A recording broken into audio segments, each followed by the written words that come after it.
Well, this is a change of pace, isn't it? What's going on, you guys? I am here for something that's not a reaction. This is my very first episode recap. Bear with me because this is probably going to be a doozy.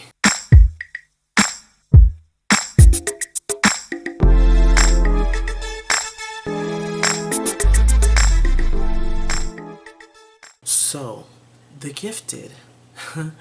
Very interesting pilot, to say the least. Very interesting, and definitely not what I expected it to be.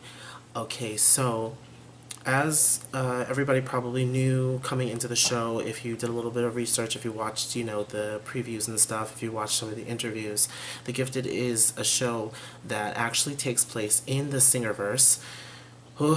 When you talk about the Singerverse, it's usually like there's usually a lot of negative connotations that come with the Singerverse in X-Men. The films, the franchise.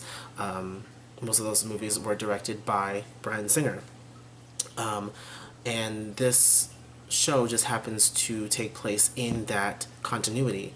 However, it is in an alternate reality where the X-Men and the Brotherhood are missing. They haven't been seen in, I don't know, several years, I think they said, or I'm like trying to remember exactly, how long, but it's been a very, very long time. There's mentionings of the Brotherhood and the X-Men, because even in one scene, they were saying, like, who are we going to get to save us? I think it was Marcus.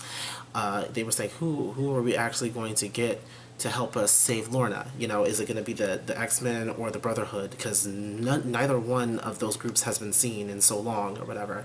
So anyway, we start with the cops chasing someone, and we find that it's actually Clarice.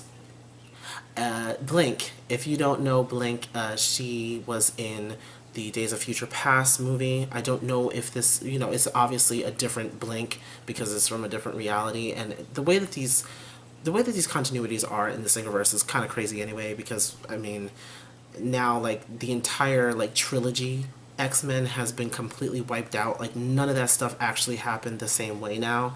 So I mean, we're in a completely different continuity. But I don't even know if this is the continuity that the films actually follows. It's completely different.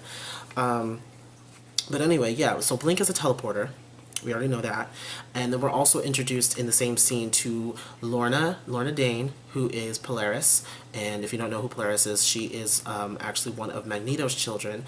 I don't know if she actually is aware of that, but she has some of the same powers, some similar powers, but it involves a little bit more. But for right now, she's only really using the magnetism, which she gets from Magneto, obviously.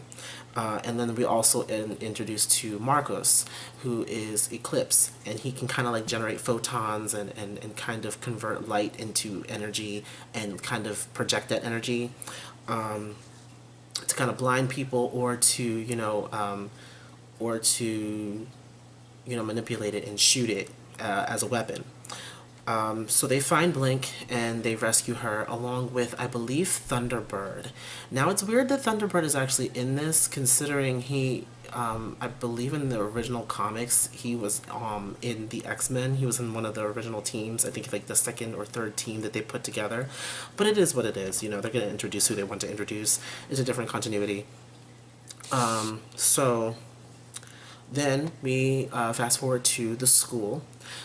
So we're introduced to two parents, okay, Reed and Caitlin Strucker.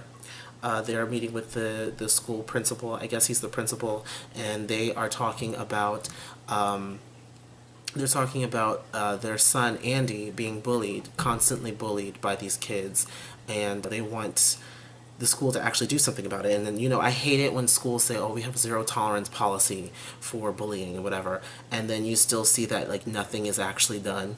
I mean, I've experienced seeing stuff like that. Well, after that whole scene, we meet the kids. The oldest girl is Lauren, and we also meet Andy, and the two of them are kind of like bantering back and forth like brother and sister do. And then they are talking about learning about some of the different policies when it comes to like mutants and I guess the registration program or whatever. And Andy, he uses the word muties, and Lauren's like, don't use that word because he's like, she's like, racist much. And I really think that this show, it needs to be, I think that this show is actually necessary right now. A lot of people probably won't draw the conclusion or won't draw the connection, but many people have actually drawn connections between the story of the X-Men and many civil rights movements, the civil rights movement of the 60s, and even the things that we're going through right now with, the Black Lives Matter, and, for LGBT rights and women's rights and everything. And it kind of goes hand in hand with the way that people view others who are different from them. Later on, we see Lauren get in the car and she's going to a school dance, and we also see Andy get in. And he told his parents that he was going to sleep, but he snuck out and got into Lauren's car so that he could just go out and have a little fun. And Lauren kind of warns him, like, are you sure you want to go to the school, because that's where the bullies are. And he's like, yeah. And he's like, I really want to just get out the house and stuff. I never really get a chance to go out and have fun. So hey, it's fine. They go to the party. They go to a school dance, and she's with like her, I don't know if it's her boy, I guess it's her boyfriend. She's like with her boyfriend dancing, whatever, and she's like keeping a close eye. And I really like Lauren because she is actually a very good older sister. You can definitely tell that she really cares about him. They may bicker back and forth, but she always has his best interest at heart, and she's always looking out for him. She even said, I better not stay out too late because Andy is here with me, and I want to make sure he gets home good. I want to make sure he's all right before I do anything, with you. So I actually like that, because you actually do have a lot of like older siblings who kind of, look at, they kind of are a little bit self-involved, and I like that she's actually not like that. So she's actually a very good character so far. I know she's probably going to have some kind of struggles as the series goes on, but for right now, I kind of like her. Fast forward a little bit, we're in the school gym, and they go over to Andy, and the bullies come, and they push him into the bathroom, and they throw him down on the floor, and then they turn on the shower, the hot water, and he's just like, he's screaming out like, stop, stop, stop, and sooner or later, his powers manifest for the first time, and we're seeing a whole bunch of stuff happening that, like, it seems to be like almost like an earthquake sort of situation, but I don't know if it's actually that. I'm kind of reeling more into telekinesis territory, because he was moving everything. Like, the showers actually bent over, the lockers were getting like pushed aside. He was even pushing the guys who were bullying him, he was pushing them left and right, and the entire building, it seemed to be like kind of coming down a little bit, like tons of damage. Everybody's scrambling, running and running out of the building and everything.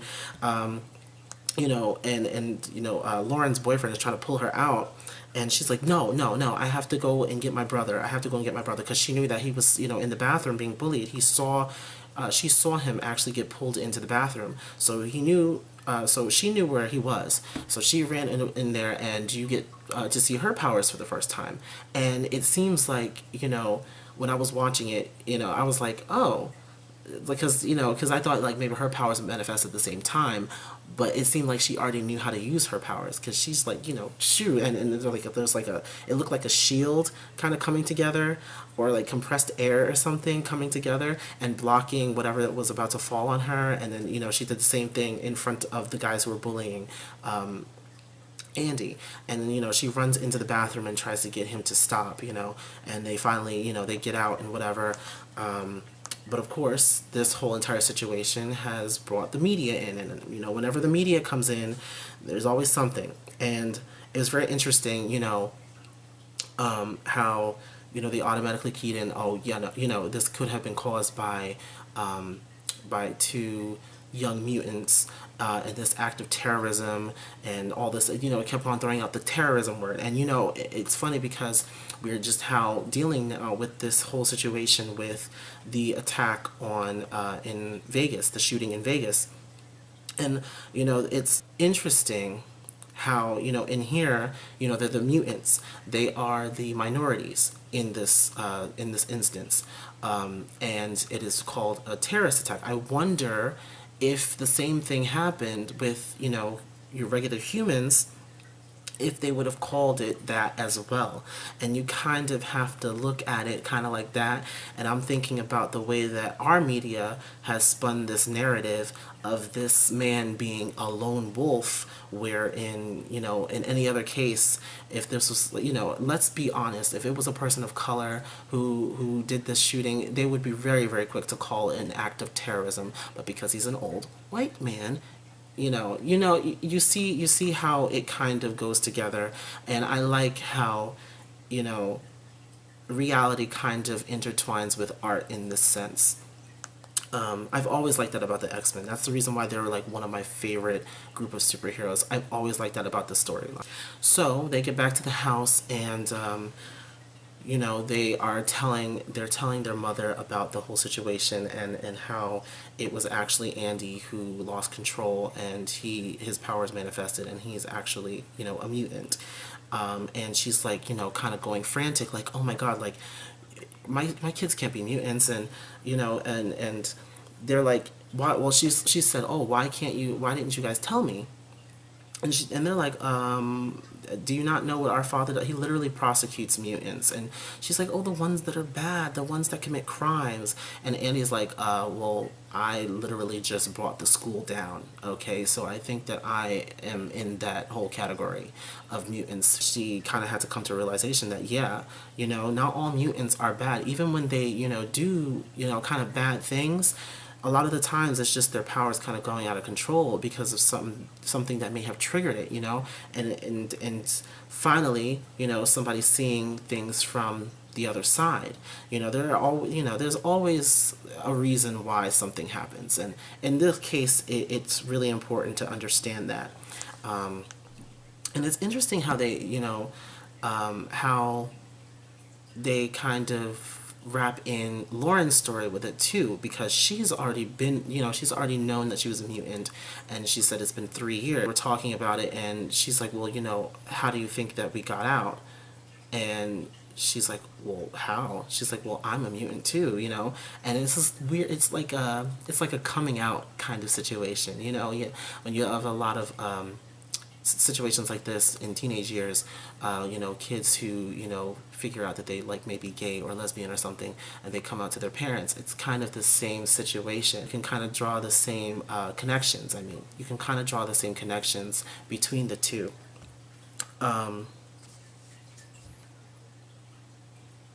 But this scene is kind of like showing the sad truth about how a lot of people view those who are different from what, society perceives as normal, so, that's interesting. So anyway, next we're introduced to Jace Turner.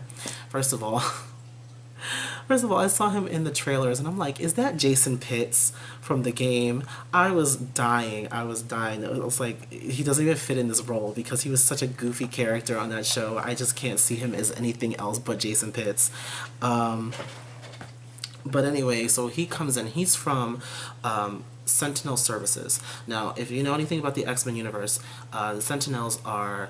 the Sentinel project as a whole is a government-funded project that is supposed to track down and kind of hunt mutants down and capture them.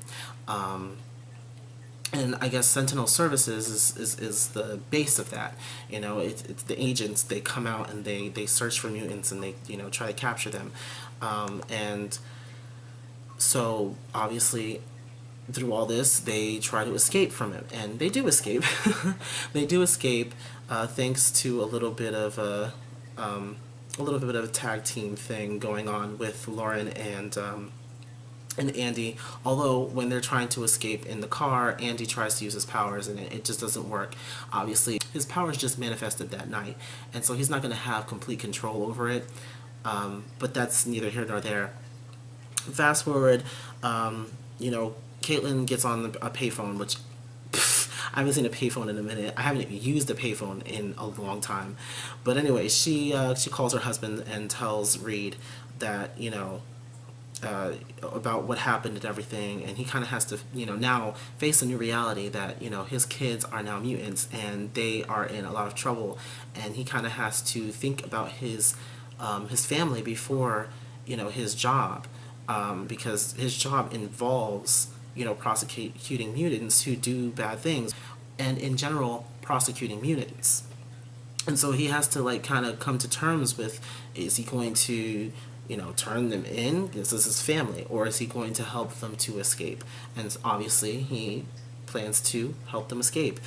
um, so great moment there for him stepping up and actually defending his kids, because you actually have a lot of stories in the X-Men universe where parents will actually turn on their own children when they find out that they're mutants. So I kind of like the fact that, you know, the parents in this case decide to really like buck down and help their children.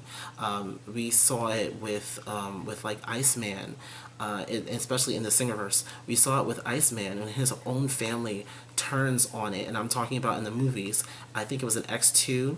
You know, he turned on his family turned on him, and his brother even called the cops on him for, you know, and the fact that they're mutants, and his mother was like, oh, have you ever tried not being a mutant and stuff. So we see one side over there, but then it's refreshing to see this side of it, and to see that there are people who will actually really sacrifice everything for the people that they love, regardless of who they are. So I love this kind of acceptance that we're seeing. Interesting, we see this like really cute little like sibling bonding moment when they're escaping. They're at this motel, and you know, they're talking a little bit.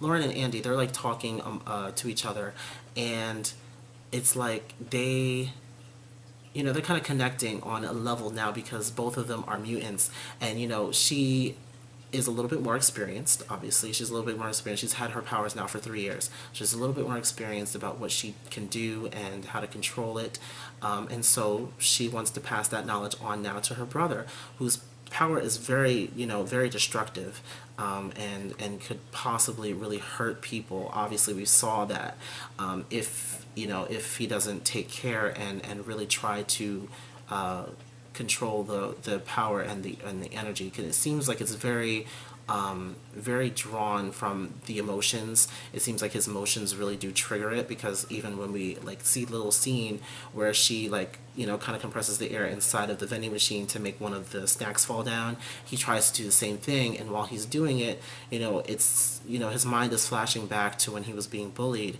and then he loses control and just completely wrecks the entire vending machine. So, you know, it's going to be interesting to see how the two of them kind of continue bonding that way, and learning how to control Andy's powers by working together. So Marcus is talking to Blink back at the HQ for the Mutant Underground.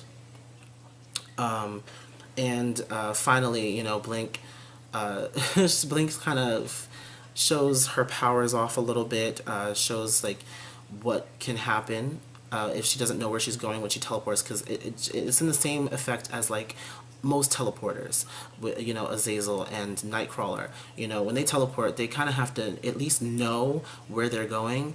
Otherwise, there are adverse effects. Now, with Nightcrawler, it's usually like he can, you know, end up somewhere that he doesn't know where he is, or, you know, inside of a wall or inside a tree or something. But with Blink, it's a little bit different because she can actually open real portals in real time and everything. If she tries to open a portal to somewhere that she's never really been to, or if she like uses up too much energy making a portal, we saw what happened to the little chew toy. It was completely sliced in half. And only half of it appeared through the portal, which was really sad, but I mean, that's kind of what happens, and she was showing him so that, you know, he would know the limits of her powers. but then, because he's trying to get to Lorna. That's a main reason why he's like asking Blink about her teleporting into wherever she is, or teleporting here, teleporting there. She has to know where she's teleporting to. His phone rings, which is really, really cool. The little Easter egg they put in there. When his phone rings, it's actually the theme song to the '90s X-Men cartoon. I was dying. I was like, oh, okay, they tried it, but that's weird. Yeah. So anyway, Marcus, he answered the phone, and it was actually Reed, and he was asking him about, possibly helping him and his family, find sanctuary and be brought into safety, to keep them safe and everything, and away from the Sentinel services. And he's like, no. He's like, tell me about Lorna, because if you want me to help you, you need to help us. And and Reed is saying the same thing. Well, if you want me to help you, if you want me to tell you about Lorna, then you got to make sure that my family is safe. And he then tells Marcos about Lorna being pregnant. And it is his baby, which apparently Marcus obviously knows that, but I don't know. You never know. You never know in these kinds of stories. It could be somebody else's child. Just saying, these stories are always very convoluted when it comes to, especially when it comes to like pregnancies. It's always very convoluted. He might not be the baby daddy. Anyway, so fast forward, they meet at a bar, and they kind of talk a little bit more about Lorna's condition, and that's when Marcus says that he's like, he's the father and everything, and they set up a place to meet. So fast forward back a little bit more. They are meeting now, and they're gonna find. He said he's gonna take them to a place where they can get some food and water and stuff, and shelter, and so then we get the Sentinel services. The Sentinel services pull up. They obviously followed them, or they obviously have been tracking them all day long, and they finally, cornered them down. So then we see, I think it was Blink and Thunderbird. They come, and they come and they open up a path for them to get through and for them to escape. They send these little like mini sentinel bugs, or I don't even know what they're called, but they send them in to go and attack them and stuff and track them down.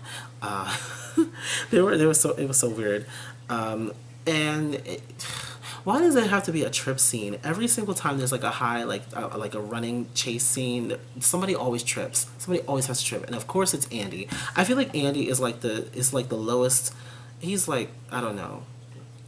He's causing all the issues, because if he didn't trip and fall, then Blair wouldn't have stayed behind to help him, and then he wouldn't have gotten attacked by the damn thing. Like, it just didn't make any sense at all. And then of course Andy causes the father to be left behind. So towards the end,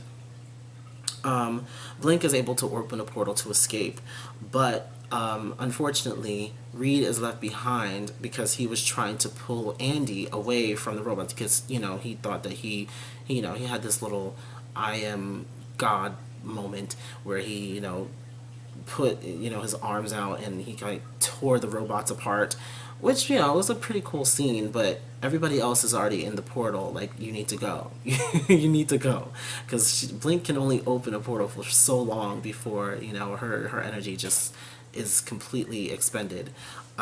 So unfortunately Reed is left behind, and then we see in that's pretty much the episode. We see in a preview for next week that obviously Sentinel Services takes Reed in, and Jason Pitts. I'm probably gonna call him Jason Pitts this entire time, but anyway, he's questioning Reed and everything about it, and he's like, if you want your family to be safe, then you need to tell me, you need to cooperate, and all this stuff. And I feel like Reed is not going to, obviously. Like, we've seen his character up until now. He's ride or die for his family. So I feel like he's not going to even budge, not one moment. Like, they're probably gonna like go and torture him and everything, and it's probably not gonna work. And I think like they like showed like scenes from like the rest of the season, and correct me if I'm wrong, but I think that I saw the Xavier Institute, because I definitely saw like a big mansion. It looked like a big house, and I'm guessing that may be the Xavier Institute, but I don't know who's actually in it, because they said the X-Men are like missing or something. So I don't know exactly who is going to be in there waiting for them, or if it's actually them who's going to be in there. I don't know. I don't know what's going to happen. But yeah, that was The Gifted, people. It was interesting doing this little recap. I don't know how long it's actually going to take for me to actually post it. I'm gonna try and get it up tonight. But it was fun. It was fun watching it. It was very interesting. I was into it. Now, I think it was, yeah, I think that this is a good way to go, creating your own storyline, because this is not a storyline in any of the continuities of any of the comic books. It's literally based on the films, and I think that that was a good way for Bryan Singer to go, because we've gotten so much like mess from the actual films. I feel like an original story needs to be told. An original story, loosely based on the X-Men, but not necessarily needed to be, done. Because I feel like he really likes, this whole aspect of mutants and stuff, but to me, he never really got like the entire thing, quite correct. So like it's literally been like it's been a mess. It's been a complete mess. But I actually did like this, and hopefully, they don't fail me by making the rest of the season crap. So stay tuned. If you're watching, definitely, if you didn't see the episode, I'm sure it's probably going to be on Hulu or something tomorrow, or like stream it somewhere that, I don't know if Fox has an app, but definitely stream it wherever you can, because it was a pretty good pilot. It introduced you to the key characters that you're going to be seeing for the rest of the season, and it also introduced you to the plot. And this entire season, at least I think this entire season is going to be based around Lauren and Andy and their family trying to avoid getting captured by the Sentinel services. So yeah, that's all. I hope everybody liked this little recap slash review sort of situation. Obviously, it's probably a mess on my end because I've never done this before. I've only ever really watched like other people recap and kind of take it from there and kind of like use what they know and what they have done. But it was actually kind of fun to talk about it. It was kind of fun to just like sit here and kind of talk about the different scenes and kind of the connections with our reality. Definitely the X-Men story needs to be told in this kind of a way, because it's so synonymous with everything that goes on in society right now, with majority trying to hack down on minorities and minority groups and stuff, and the mutants, they represent the minority groups pretty much of this world. And it's interesting to see all of the different things that happens to us, the police brutality and the unfair treatment and everything. All those things are going on in this show, and all of those things have gone on in the X-Men universe as a whole. So I think that this show is actually going to be interesting. I'm gonna continue to watch, obviously, and I will see you guys next week for the next recap. Anyway, I hope everybody has a great night. Take care.